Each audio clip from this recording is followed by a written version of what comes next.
adoramos y te glorificamos, Señor, porque solo tú eres digno de la adoración, Señor, y la exaltación, Señor.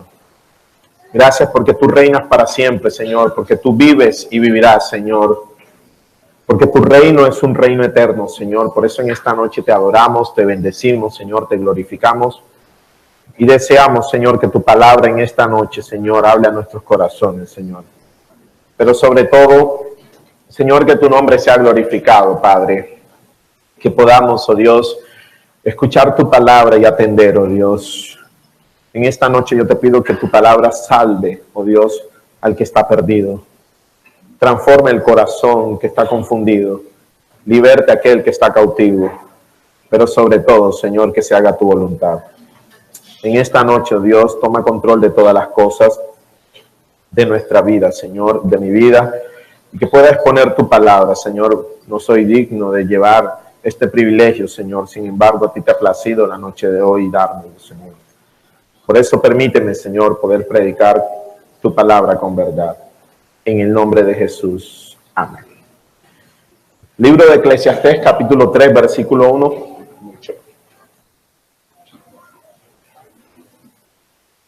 Eclesiastés, capítulo 3, versículo 1.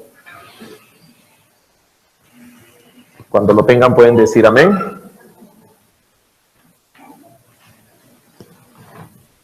Dice así: hay una temporada para todo, un tiempo para cada actividad bajo el cielo, un tiempo para nacer y un tiempo para morir.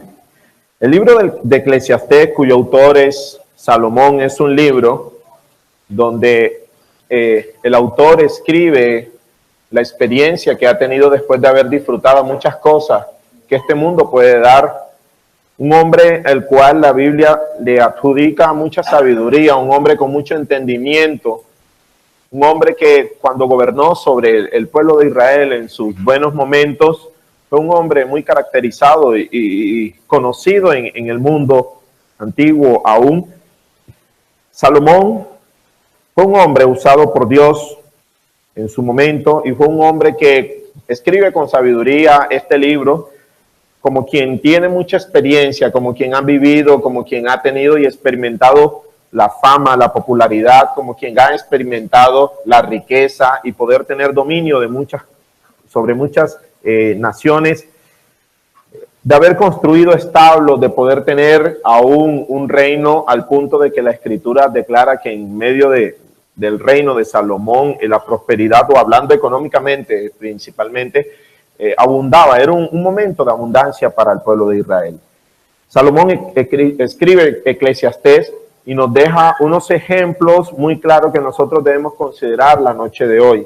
Este capítulo 3 hace parte de algo que quizás algunos, al leer el capítulo 3 del libro de Eclesiastés, es muy normal nosotros usar y decir, bueno, la Biblia nos enseña que hay tiempo para todo. Y he escuchado a muchos predicadores decir, bueno, hay un tiempo para reír, tiempo para llorar, tiempo para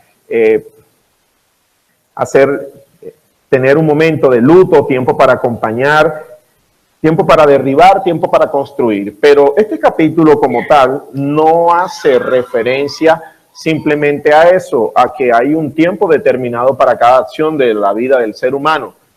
Más que todo es un capítulo que exalta la soberanía de Dios, como lo vamos a ver en medio del mensaje. Porque ciertamente cada uno de los que estamos aquí no tenemos control de nuestra propia vida. ¿Amén?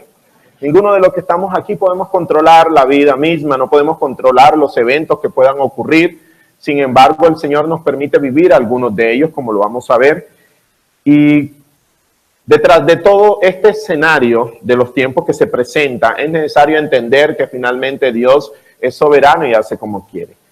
Los últimos mensajes que hemos venido, que el Señor ha venido hablando acerca de vivir una vida recta en santidad, de buscar más su rostro, de entender la soberanía de Dios, nos lleva o nos coloca en la posición de poder saber de que entre más conozcamos acerca de Dios, más responsables nosotros nos hacemos.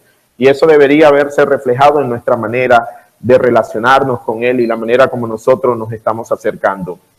La soberanía de Dios, amada iglesia, lo abarca todo. ¿Hay algo que pueda existir en la faz de la tierra que no esté dentro del control absoluto de Dios? La Biblia declara con tanta contundencia de que Dios está al control de toda la creación. A veces nosotros en nuestras oraciones mencionamos esa frase y pensamos que es algo simple o algo trivial. Pero la Escritura muestra de que aún la misma creación, la tierra misma es sostenida por el poder de Dios. El aliento de vida que tú y yo podemos tener, el Señor es quien lo permite. El hecho de que estés sentado la noche de hoy ahí es porque el Señor, por su misericordia, así lo ha permitido. El hecho de que hayas podido consumir los alimentos el día de hoy, de tener un pan sobre la mesa, hace parte de esa misericordia de Dios y las promesas cumplidas de parte de Él. Amén. Entonces podemos decir, como para esta primera parte, que Dios está al control de todo. Versículo 1 dice así: hay una temporada para todo, un tiempo para cada actividad bajo el cielo. Un tiempo para nacer y un tiempo para morir. A partir del versículo 2 hasta el versículo 8, vamos a ver diferentes momentos en el cual el Señor está hablando y coloca eventualidades o cosas de la cotidianidad, cosas que nosotros vamos a ver en nuestra vida diaria, una en contraposición de otra. Y menciona aproximadamente la palabra un tiempo 28 veces más o menos dentro de este capítulo. Y en la primera parte dice un tiempo para nacer y un tiempo para morir. El nacimiento y la muerte hace parte del evento que todo ser humano debe enfrentar. Hace parte de lo que podríamos nosotros considerar el tiempo prolongado que Dios nos permita vivir aquí en la tierra. Un tiempo en el cual hemos nacido, un tiempo en el cual vamos a morir. Pero tanto lo uno como lo otro no lo determina el hombre. Finalmente, ¿quién lo determina? El Señor. El Señor. Y aquí en esta primera parte quiero que nosotros entendamos que Dios aún empieza a hablar, porque como te dije al principio, este capítulo es muy usado para motivar de que en la parte de organización, en cuanto al tiempo, en la parte, si hablamos desde el punto de vista eclesial, en el momento en que, bueno, ahora nos toca hacer esto, hay un momento de ensayar, hay un momento de escuchar la palabra, hay un momento, pero vamos a ver que detrás de cada uno de estos eventos lo que va a resaltar finalmente es la soberanía de Dios. La vida del ser humano no está al control de él mismo. El Señor mismo determina el día en que nosotros hemos nacido y nadie escoge la circunstancia de su nacimiento. Si ponemos un ejemplo puntual, ninguno de los que estamos aquí escogimos el lugar donde nacimos, ni la familia en que nos correspondió nacer. Amén. Fue simplemente voluntad de Dios. Inclusive el apellido que tú tienes no lo escogiste tú. Algunos quisieran decir, yo quisiera tener un Santo Domingo de apellido, pero no, Dios te puso Pérez, Dios te puso o me puso García. ¿Y qué podemos hacer frente a eso, amados hermanos? Porque quien de pronto en algún momento dado en su vida no ha llegado a la posibilidad de pensar, pero ¿por qué no nací en una familia donde las necesidades o donde la necesidad económica no se diera, sino que simplemente tuviésemos todo al alcance? Sin embargo, Dios te permitió vivir allá en ese barrio, como dicen algunos, tú vives por allá al lado del enchufe del sol. Bueno, amado hermano, allí, por misericordia de Dios, el Señor te ha dado la oportunidad de poder vivir. Amén. Porque hay ninguno de los que estamos aquí estamos debajo de un puente, o sí, o de pronto hay algún hermano oculto aquí que no conozcamos su historia. Pero todos los que estamos aquí hemos sido puesto en manifiesto, o se nos ha puesto en manifiesto la misericordia de Dios. El Señor nos dio la oportunidad de vivir. Amada iglesia, no todo mundo tiene la oportunidad de vivir. Hasta hace poco, cuando nació la bebé por providencia de Dios, vine a entender que existía un certificado que se llama nacido vivo. Pero nacido vivo. Tiene algo de lógica, porque no todo el que nace vivo, ¿cierto que sí? Y si nosotros hemos nacido, ha sido por la misericordia de Dios. El día en que vamos a morir, ya el Señor lo sabe. Por eso vamos a ver alrededor del relato bíblico, al final, que todo lo que pudo experimentar Salomón y la manera como redacta Eclesiastés es una muestra de la misericordia de Dios, pero es una muestra para que tú y yo hoy consideremos lo que el Señor nos desea decir. Amén. Dios está al control de todas las cosas, sin anular la responsabilidad y sin dejar de tomar en cuenta nuestra propia iniciativa. Si bien es cierto, nosotros en algún momento hemos sido enseñados en cuanto a la soberanía de Dios, pero eso no significa de que nosotros tengamos responsabilidad. Porque, amada iglesia, como te decía, el nacer o el morir está dentro de las manos de Dios. Pero alguno podría hacer la pregunta capciosa y decir, pero ¿y si yo me suicido? ¿Qué hago? Aún en medio de esa necia decisión, el Señor está al control de todas las cosas. Entonces, es impresionante la manera como el Señor actúa, porque muchas veces nosotros decimos, yo hago mi voluntad, yo hago lo que yo deseo, pero aún en ese actuar, el Señor mismo permite que las cosas ocurran como Él desea, aún a la manera en que muchas veces nosotros creemos que la decisión que hemos tomado fue producto de nosotros, pero detrás de todo eso estaba Dios. Porque cuántas personas no han intentado quitarse la vida y no les funciona. Amén. Versículo 2, parte B, dice, un tiempo para sembrar y un tiempo para cosechar. Dos cosas muy común dentro, y si pensamos en la parte agrícola es muy común. ¿O quiénes de los que están aquí en su momento no ha sembrado un árbol? Creo que en algún momento los que estamos aquí, de pronto quizás los niños que están creciendo no han tenido la oportunidad, pero los que han sido sobre todo criados en el campo han tenido la oportunidad de poder sembrar y ver cómo nace, de poder echar una semilla y ver cómo germina. Finalmente, en algo tan trivial como eso y en algo tan básico, el Señor tiene el control de todas las cosas. Porque que no te ocurra como me sucedió a mí, que yo, muy animado, tomé una semilla de mango como de grande, o sea, una cosa grande, y yo digo, ahí deben de nacer unos mangos grandes, y lo coloqué en la terraza de la casa donde vivía anteriormente, y me mudé y nunca vi que nació nada. Entonces yo me quedé así como que, bueno, esperaré el otro año y visitaré por allá para ver si todavía está allí. Pero en esos detalles tan sencillos, aún el Señor permite. Por eso Eclesiastés habla, dice, un tiempo para sembrar y un tiempo para cosechar. Amada iglesia, pensemos en otro momento que aún los mismos campesinos utilizan las estaciones y los tiempos adecuados, la luna que permite aún el crecimiento de algunas plantas, el crecimiento y el fruto de algunos cultivos que se pueda dar. Y detrás de todo eso, ¿quién está? Detrás de ese escenario, ¿quién está? ¿Quién es el que envía la lluvia, por poner un ejemplo? ¿Quién es el que permite que la lluvia caiga sobre el campo? O si no recordemos el pasaje de Elías, cuando duró en ese momento 3 años y medio sin llover. Fue voluntad de Dios que lloviera. O sea, es una locura. Si no llueve por un periodo prolongado, nosotros vamos a experimentar aún eso. Vamos a ver cuando te corresponda la canasta familiar a ti o a mí, vamos a sentir eso inmediatamente. Entonces podemos determinar que aún en medio de esas cosas, el Señor mismo permite la lluvia. Amén. Versículo 3 dice, un tiempo para matar y un tiempo para sanar. Y uno dice, Señor, o sea, tú me estás diciendo que debe haber un tiempo para matar. Volver ahora que salgamos del servicio, no. Cuando Salomón escribe, piensa en algo que el Señor instituyó desde el Antiguo Testamento, que es la pena capital. Aún en ese momento, el Señor dice, hay un tiempo, pero finalmente, ¿quién es el que da la orden, amada iglesia? El Señor es el que da la orden. Dice un tiempo para matar y un tiempo para sanar. Y quiero que pienses en el ejemplo que voy a colocar. Hay 2 personas enfermas con la misma enfermedad. Uno se sana y el otro se muere. Amada iglesia, ¿quién determina eso? A veces nosotros nos cuesta y sabemos, en teoría, sabemos que es correcto, que Dios es quien tiene el control de eso. Pero cuando nos toca enfrentarnos o si nos corresponde a nosotros el turno, entonces nos resistimos a la voluntad de Dios. El Señor está diciendo, si aún una persona está enferma y es sana, pues por mi voluntad. Pero si una persona está enferma y muere, también es voluntad mía. Y eso nosotros lo vamos a ver más adelante. Pasa a la página siguiente un momentico, capítulo 6, versículo 13.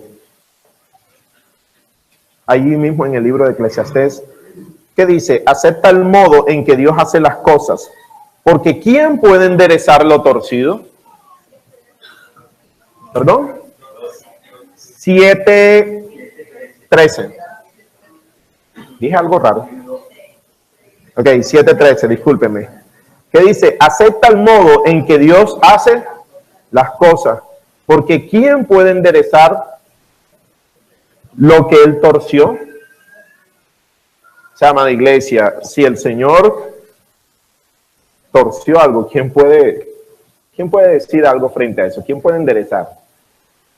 Por eso la Biblia nos está diciendo acepta, y esa acepta no es una dejadez, no es una falta de fe, aclaro. Es un momento en que cada uno de nosotros nos abandonamos en la mano de Dios, amén. Es el momento en que nosotros debemos con contentamiento recibir la voluntad de Dios en nuestras vidas. Versículo 3, parte B. Un tiempo para derribar y un tiempo para construir. Aún el mismo Señor, en su infinita y soberana voluntad, tiene el control de todas esas cosas. Nosotros estamos haciendo un estudio, o pasamos por el estudio general de Génesis, y vemos algo que aparece que es en la Torre de Babel. El Señor mismo, ¿quién confundió las lenguas, amada iglesia? El Señor. ¿Quién derribó finalmente esa torre? ¿O terminó o no permitió que llegara a un feliz término? El mismo Señor. De la misma manera, ¿quién permitió construir un templo para su adoración? El mismo Señor a través de Salomón.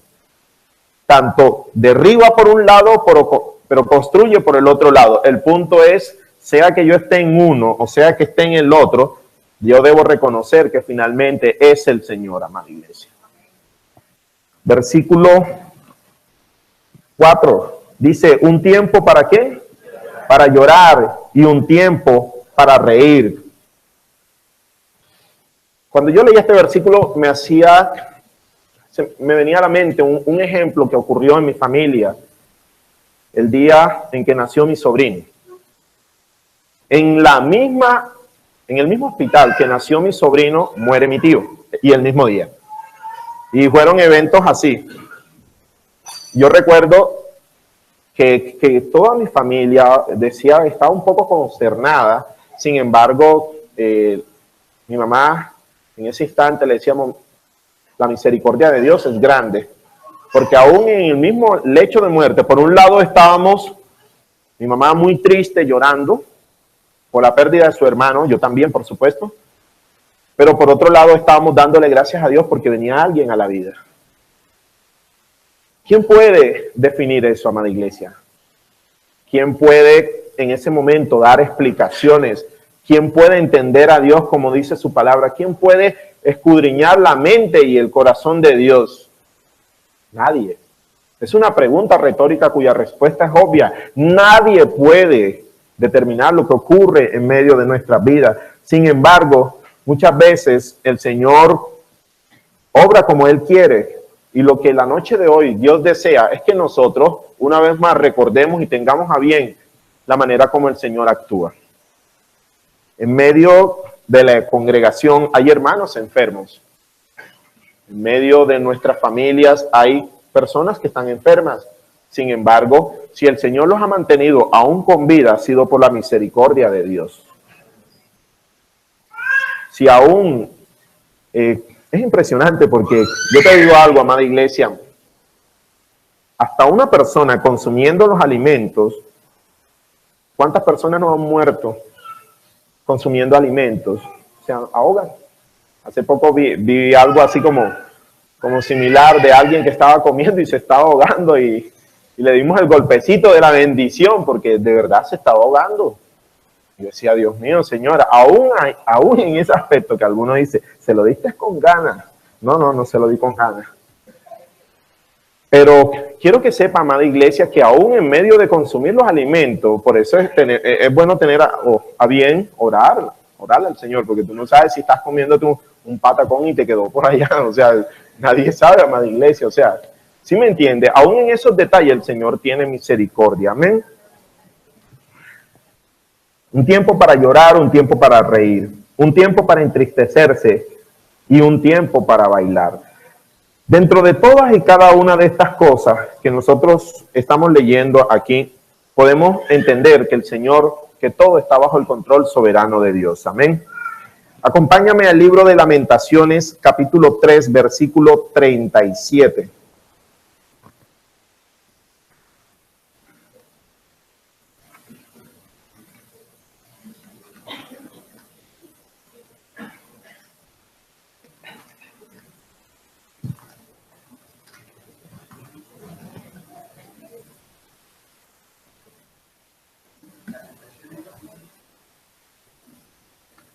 Capítulo 3, versículo 37.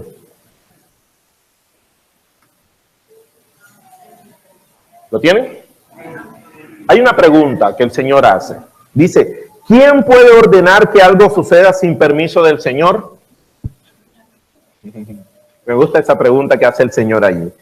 ¿No envía el Altísimo tanto la calamidad como el bien? Amada iglesia, ¿no es el Señor quien envía eso? Porque algunos dicen, no es posible, todo lo bueno proviene de Dios. Sí, amada iglesia, todo lo bueno proviene de Dios. Pero va a llegar un momento que también puede venir calamidad a nuestra vida y puede ser enviada de parte de Dios.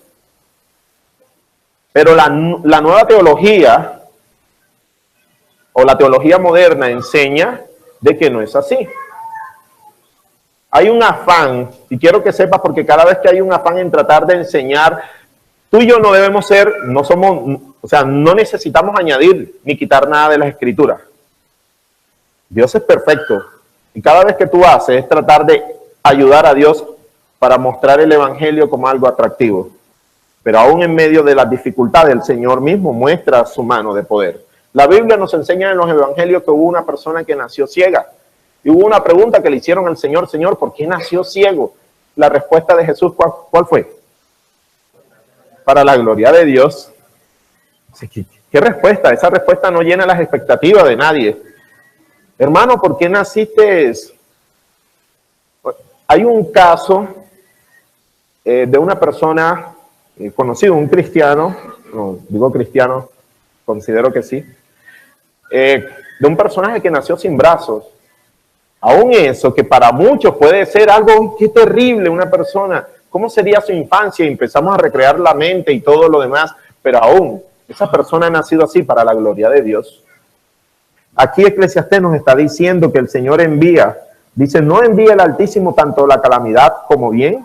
Entonces, ¿por qué nosotros, simples humanos, habríamos de quejarnos cuando somos castigados por nuestros pecados? Es una pregunta que debería generarnos a nosotros como, tápate la cara. Qué vergüenza saber que la creación intenta cuestionar al Creador. Pero aún así el Señor sigue y hace como Él desea. Amén. Volvemos nuevamente a Eclesiastés, por favor.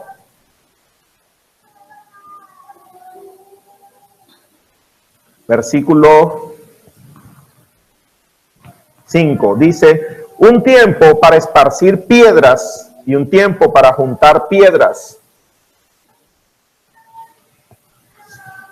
Salomón, pensando en la manera como aún en medio de Palestina, es un lugar muy pedregoso como tal, y en el Antiguo Testamento muestra que una manera en la cual los pueblos combatían o castigaban a los otros era sembrando piedras en sus cultivos. Una razón muy sencilla. Si siembran piedras en sus cultivos, ¿qué va a pasar con el cultivo? No va a nacer, no va a crecer, por consecuencia van a experimentar ¿qué? Sequías y hambre. Era una estrategia simplemente algo como militar. Era una guerra un poco silenciosa en ese sentido. El Señor utiliza a través de Salomón esta comparación para decir, hay un momento para eso también. Hay un momento en que el Señor permite detrás de todas esas cosas, porque amada iglesia, si en nuestras vidas ocurre algo, si alguien intenta hacerte daño, y si ese daño finalmente tiene éxito, es porque el Señor lo permitió. Hay algunos hermanos, y sobre todo lo que hemos crecido en esta teología pentecostal, cuando se trataba de guerra espiritual y brujería, que uno decía, ay Dios, brujería, y si tú veías un muñequito en la puerta de tu casa, eso era terrible. Empecemos a reprender porque alguien nos va a hacer daño. Amada iglesia, la Escritura dice en Números que ninguna brujería prosperará contra su pueblo, pero ahora pensemos que llegó alguien, te hizo daño y eso que ocurrió finalmente tuvo éxito. Aún en eso el Señor mismo lo permitió. Entonces por eso te decía al principio, este capítulo, más que hablar de los tiempos y de la manera en que tú puedes organizar un itinerario para poder cumplir con tus responsabilidades, está hablando más de todo, de la soberanía del Señor. Amén. Un tiempo para abrazarse y un tiempo para apartarse. Aún en las cosas más pequeñas de nuestras vidas como esa, aún en los detalles que nosotros no consideramos como las relaciones interpersonales, Aún el Señor está al control de todo eso. Amén. Un tiempo para rasgar, en el original dice rasgar las vestiduras, y un tiempo para remendar.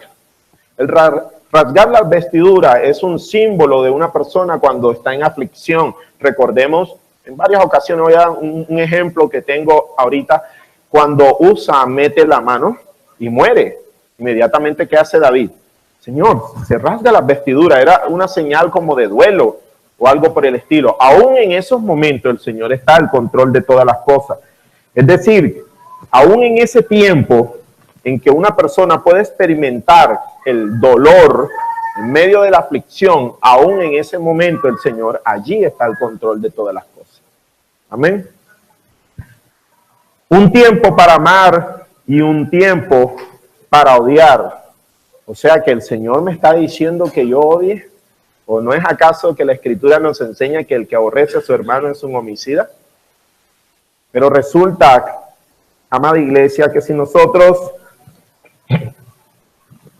estamos un poco atentos, el Señor lo que está mostrando era lo que estaba comentando ahorita. Aún en medio de las relaciones humanas que nosotros podemos experimentar, aún en eso, el Señor está al control de todas las cosas. Se me viene a la mente el ejemplo en lo que hemos venido estudiando del Éxodo. La Biblia dice que cuando el pueblo de Israel estaba en medio de Egipto como tal, ¿qué hacían los egipcios con el pueblo de Israel? Los aborrecían. ¿Qué hacían con ellos? Los tenían oprimidos, estaban esclavizados. Pero ¿qué ocurrió al momento de la salida? ¿Qué dice la Escritura? Que todos se fueron, ¿qué? Despojando y le fueron entregando. Aún el favor del hombre que pueda obtener con los demás, aún el Señor está en medio de eso. El pueblo de Israel experimentó eso. O puede ocurrir en medio de nuestra vida también, cuando sentimos que nuestra misma familia nos odia a causa de Cristo. Pero también vemos el favor de Dios cuando muchas de esas familias que antes nos odiaban, ahora están ahí sentaditos escuchando el mensaje. Amén. Pero qué misericordia de Dios. O sea, el Señor es grande, amada iglesia. Amén.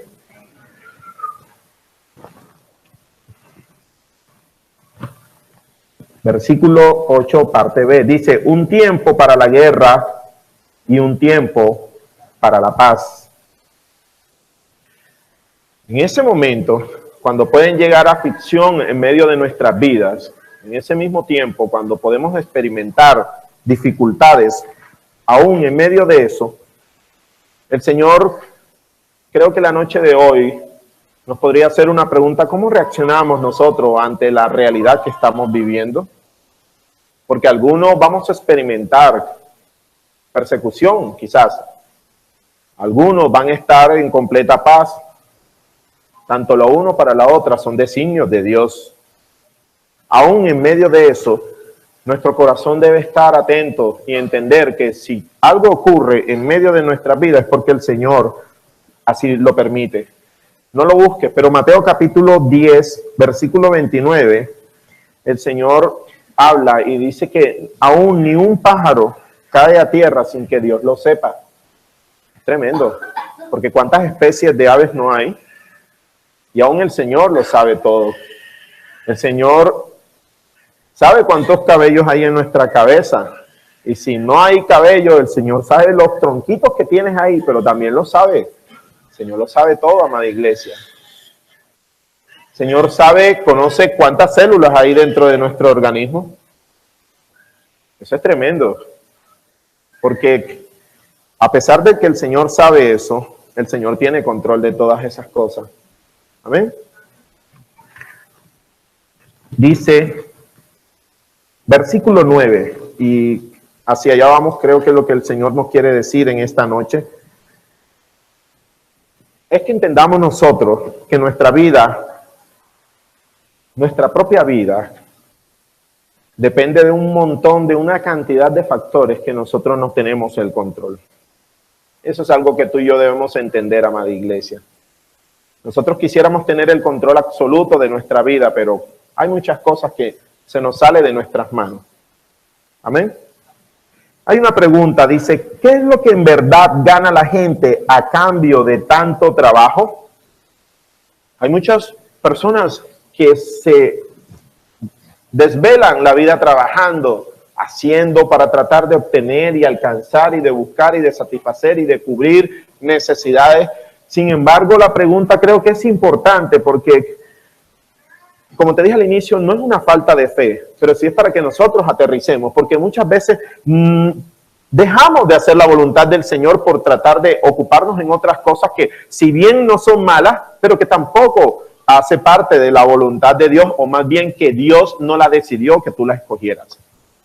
Compromisos que muchas veces nosotros adquirimos, que nos permite tener poco tiempo que deberíamos tener con nuestra familia y compartir con ella.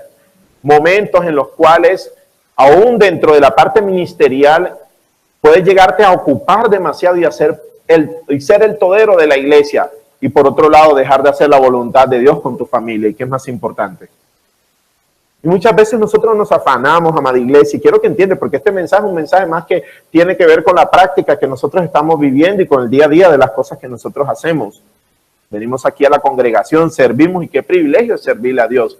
Pero, amada iglesia, si tú y yo estamos sirviendo o haciendo un trabajo que es para Dios, pero por otro lado podemos estar quebrantando un mandato de Dios, entonces debemos tener cuidado. La Biblia habla de la actitud de los escribas y de los fariseos cuando dejaban de cumplir con el mandato de honrar a padre y madre. Y ellos decían, bueno, yo no honro a padre y madre porque yo presento una ofrenda delante de Dios, corbán, que es la expresión que aparece allá, la ofrenda destinada hacia Dios, hacia el Señor. Pero bueno, papito, lo siento, no te puedo bendecir porque tengo... No, Jesús ataca directamente la actitud de estos hombres. Porque muchas veces nosotros podríamos actuar de la misma manera, pero no le estamos sirviendo a Dios. ¿O acaso no estoy cumpliendo con lo que debo hacer en la congregación, de asistir, de entregar un rendimiento en los principios que hay que hacer y una cantidad de cosas que pueda, pero por otro lado descuidar nuestro hogar?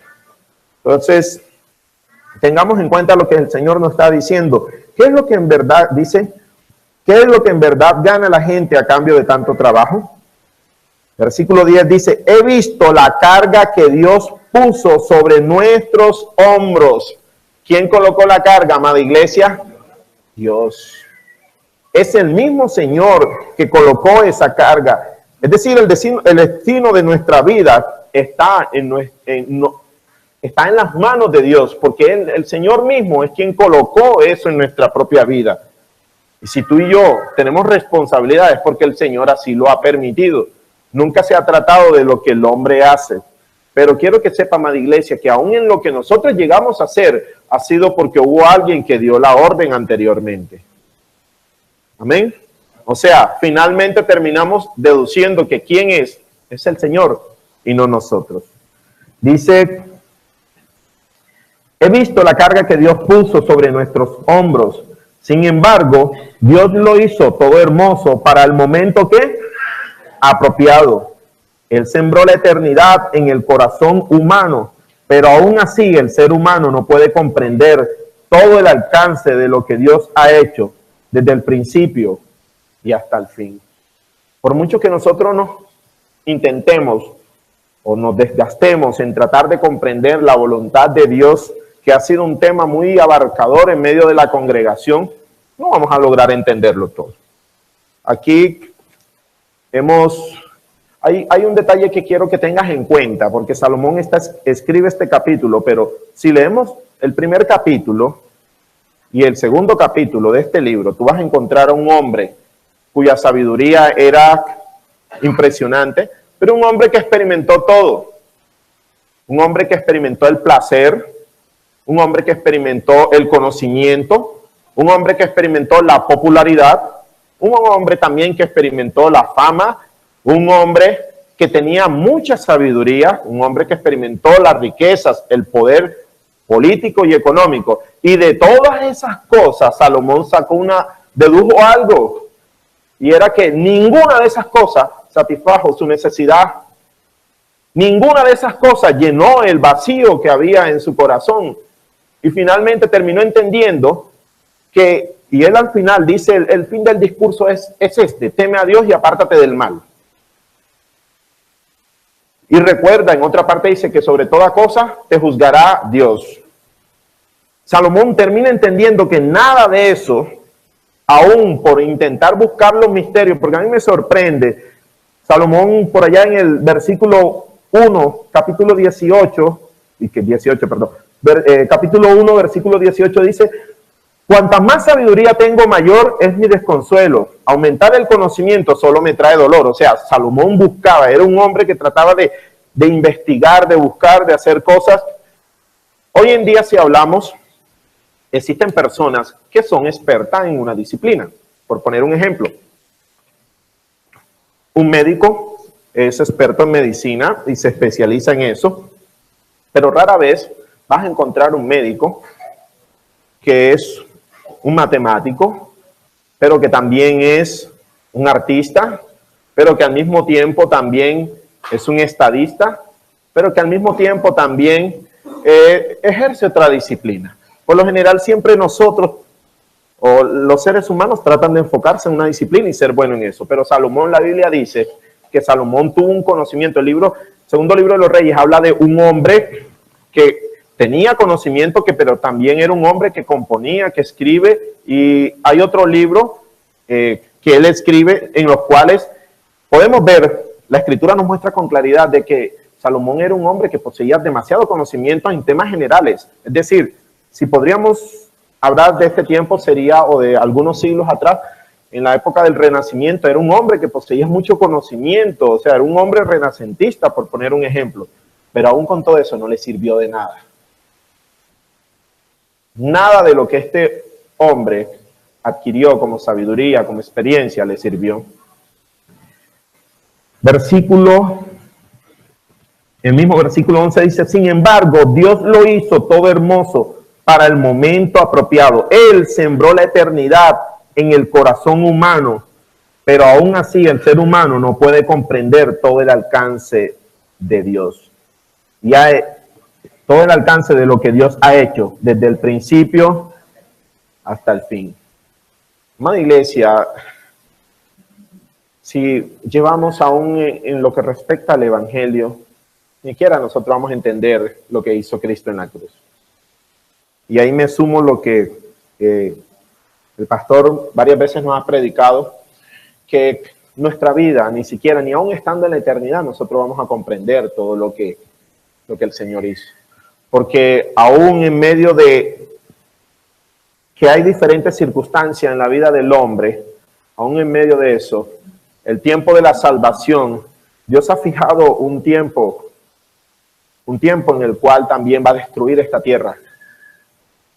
Un tiempo en el cual te pedirá cuenta a ti.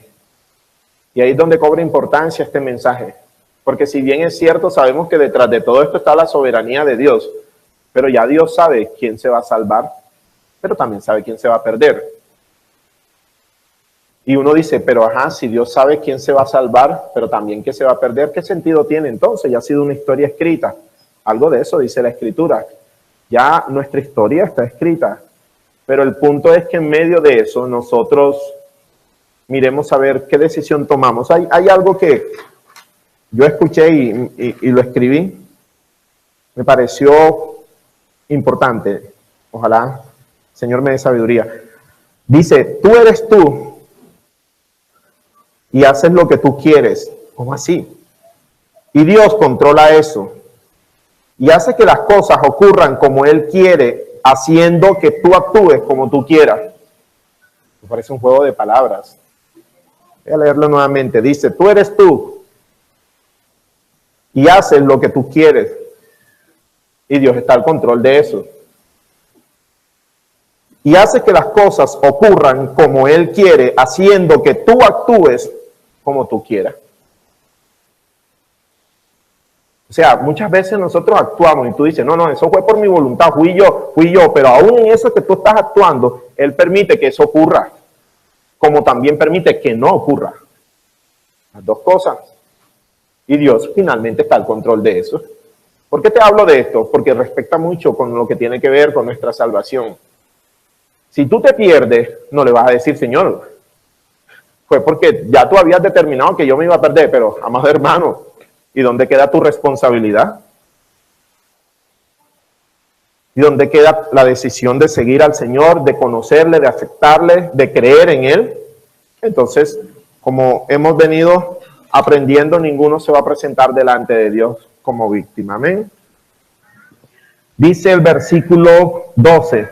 Así que llegué a la conclusión que no hay nada mejor que alegrarse y disfrutar de la vida mientras podamos.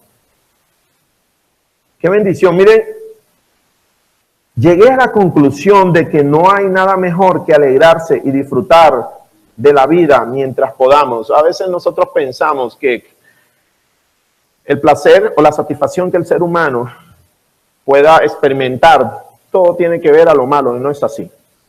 Porque vamos a leer ahorita que aún en medio de eso, en medio de cada suceso, en medio de las cosas que llegan a ocurrir, aún el Señor mismo se place cuando tú y yo disfrutamos de lo que Él ha creado. Yo te voy a poner un ejemplo. Dios a ti te dio el paladar y cada uno de nosotros sabemos diferenciar los sabores y los gustos. Pero si tú pones una vaca y le colocas un pasto, la vaca no te va a pedir, no, dame este pasto que ese me pica. Ni siquiera tiene la capacidad para hablar, por poner un ejemplo. Pero supongamos que es una fábula y que esta vaquita quiere hablar. Pero la vaca no te va a decir a ti el pasto, porque Dios no le dio esa capacidad.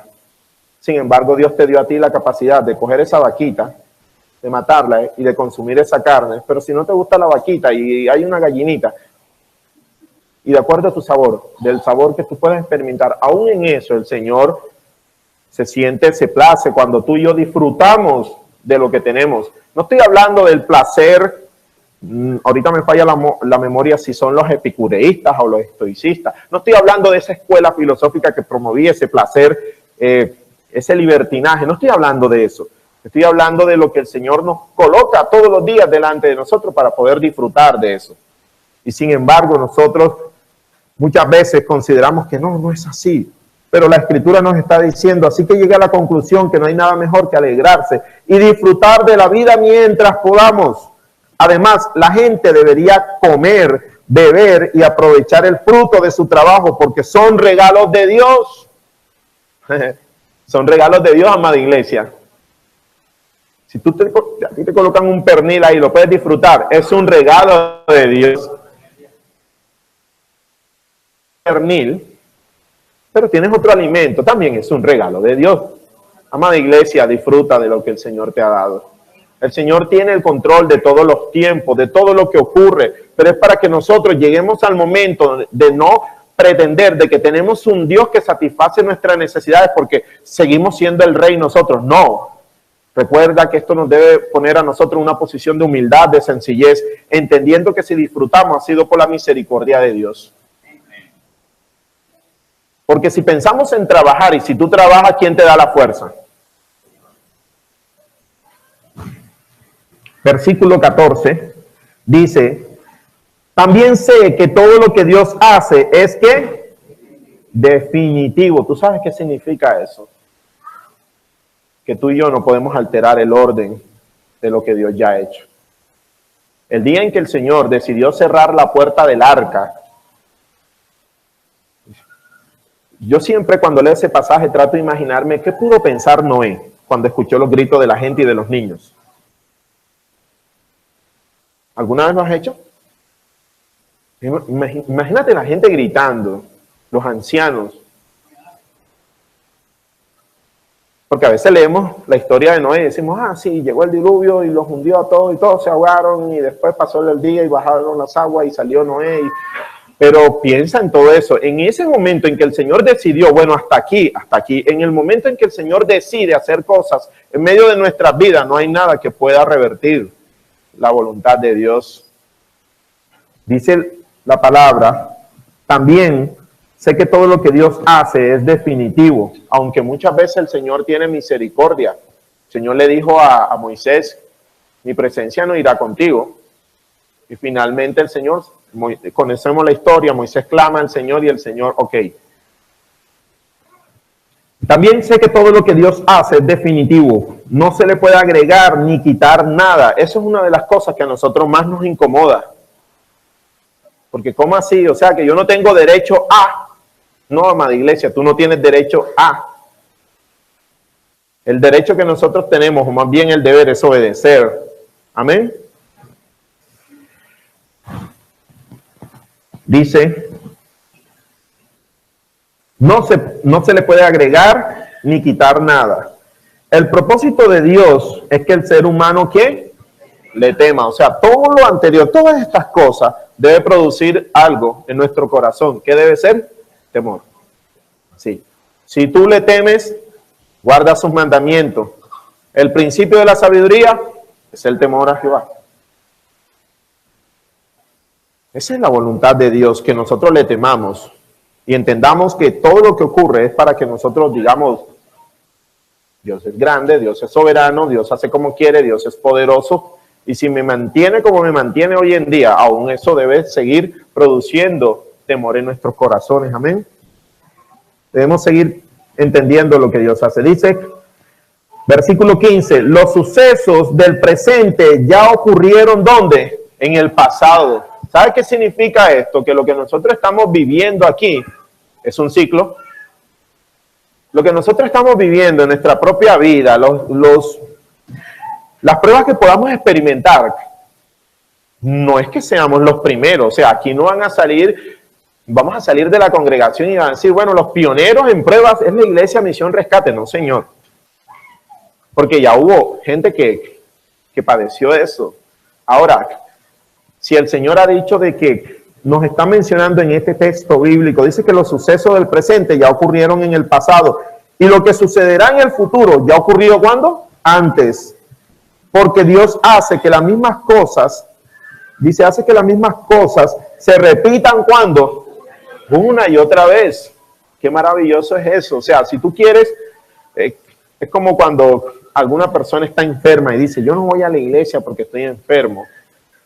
Bueno, ve a la Escritura y vas a encontrar qué pasó con Pablo si nunca fue a predicar porque estaba enfermo. Y nosotros conocemos la historia, sabemos lo que ocurrió y encontramos consuelo y decimos, oh, Señor, no tengo excusa delante de ti. ¿Sí o no? Si alguna dice, no, yo no, ay, es que esto de criar hijos es terrible. No creas que eres la única que vas a criar un bebé. Y que el día en que fallezcas en tu lápida te van a colocar ahí una inscripción ahí de crió bebé y todos los muertos se van a levantar y aplaudirte. Eso no va a ocurrir, ¿sí me entiendes? ¿Por qué? Porque si el Señor te ha dado la oportunidad de poder criar hijos, de poder formar hijos, de poder tener cuidado de tu hogar, ya hubo mujeres piadosas que lo hicieron anteriormente. Si eres un hombre que dice, no, qué cansancio, yo no, vengo de trabajar y ahora llegar y hacer el devocional con mi esposa, y no, entonces tú ves, y si lees los evangelios, y encuentras que Jesús y los apóstoles se daban unas caminatas, y de repente llegaba la noche, y ¿qué hacían? Bueno, vamos a orar. Y tú dices, oh, ok. Los niños, dice, no, yo no tengo que obedecer, yo tengo nada más que me levanto tarde, ¿no? Y tú ves el ejemplo y miras, aunque allá es un sacrificio, pero miras el ejemplo de Isaac, un muchacho tomando la leña, subiendo un monte, o sea, estaba trabajando. Entonces nosotros vamos a encontrar muchos ejemplos en las Escrituras. Ves la necedad de alguien, tú dices, no, es difícil que yo le diga algo a mi esposo, eso me grita, eso me dice, pero entonces ves el ejemplo de Abigail y ¿qué haces? Señor, tengo que obedecer. Y llegas y estás en tu etapa de soltería y dices, aquí nadie llega. Yo creo que verdaderamente voy a terminar creyendo que todos los hombres sí vinieron del mono, porque aquí hay puro feo, no hay nadie para mí. Y no voy a decidir, Dios mío, Señor, no envías a alguien. Pero entonces tú ves el ejemplo de la que tomó la esposa de Isaac y dice que lo vio, creyó, se sometió a la autoridad de sus papás y finalmente se terminó casando con él y no lo conocía. La Escritura deja ver eso con claridad. En fin, te he colocado varios ejemplos para que notes que verdaderamente siempre vamos a tener un referente en la Escritura y que esta historia, amada iglesia, se está repitiendo. ¿Sabe cuál es la diferencia? En que el actor principal es el Señor y nosotros estamos detrás de Él. Ahora nos tocó el turno y es el momento en que nosotros entendamos que el tiempo que estamos viviendo aquí, el tiempo es un fragmento de la eternidad. El tiempo que tú y yo estamos viviendo simplemente es eso. La eternidad es todo el panorama completo y nosotros estamos viviendo ese tiempo. Y el Señor desea que tú y yo seamos buenos mayordomos de ese tiempo y que aprendamos a saber usarlo y entender que todo lo que podamos vivir finalmente allá en la cumbre de la colina es el Señor que permite todo. Nosotros no podemos tener el panorama completo, amada iglesia. Ha llegado el momento en que el Señor nos ha salvado por su gracia y es el momento de la salvación, es el momento en que fuimos redimidos por su sangre. Hubo un tiempo en que los antiguos no tuvieron eso, pero sin embargo existían los sacrificios para perdón de pecado, pero luego vino Cristo y una vez y para siempre, y hoy nosotros podemos experimentar la misma salvación que experimentaron ellos. Y aún la generación que van a venir, ninguno va a tener excusa. Y quiero que pienses en esta noche porque el mensaje, más que todo, apunta directamente a eso, a que cada uno de nosotros estamos en sus manos. Estamos en sus manos y eso no significa de que las cosas quizás vayan a salir como nosotros queremos. Estamos en sus manos porque el Señor toma el control de todas las cosas. No hay nada que se pueda escapar del control de Él. El Señor sujeta todo lo que ha ocurrido, todo lo que va a ocurrir, todo lo que está ocurriendo, para que nosotros vivamos conforme a esa voluntad y entendamos cada día que debemos vivir una vida humilde, sometida a Él en todas las cosas. Nada de lo que hay en este mundo puede satisfacer el deseo que solo el Señor, y esto ya lo hemos escuchado varias veces, y creo que los que hemos venido de otras congregaciones siempre hemos escuchado como, bueno, tú tienes un vacío, el Señor es el único que puede llenar ese vacío. Y esa frase tiene algo de cierto, porque nada de lo que tú y yo podamos experimentar, absolutamente nada, va a ser y va a satisfacer la necesidad más importante que el hombre tiene, la necesidad de conocer a Dios, la necesidad de ser salvo.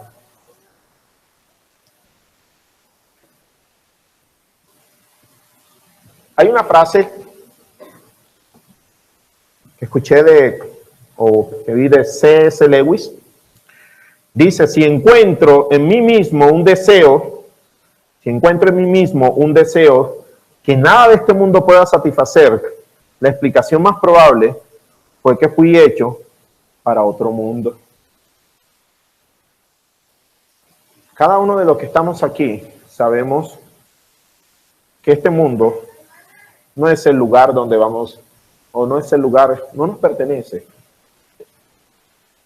La Biblia nos muestra con claridad que nuestra ciudadanía es en los cielos. Y si yo estoy aquí en esta tierra pendiente solamente de tratar de satisfacer mis deseos, entonces voy a dejar a Dios a un lado y voy a crear un ídolo de mí mismo. Quiero que, por último, para terminar, Eclesiastés capítulo 6.